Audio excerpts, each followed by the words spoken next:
ময়মনসিংহ জাতীয়তাবাদী ক্ষুদ্র জাতিগোষ্ঠী দলের প্রথম জাতীয় প্রতিনিধি সমাবেশ আজ নগরের টাউন হলে এই প্রতিনিধি সমাবেশ হচ্ছে। প্রধান অতিথি হিসেবে ভার্চুয়ালি যুক্ত হবেন বিএনপির ভারপ্রাপ্ত চেয়ারম্যান তারেক রহমান।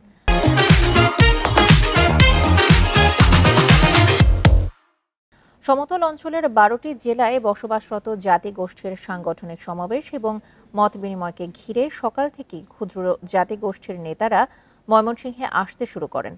তাদের রাজনৈতিক, সামাজিক ও সাংবিধানিক অধিকার সহ সব ধরনের সুযোগ সুবিধা নিশ্চিতকরণ প্রাধান্য পাবে এই সমাবেশে।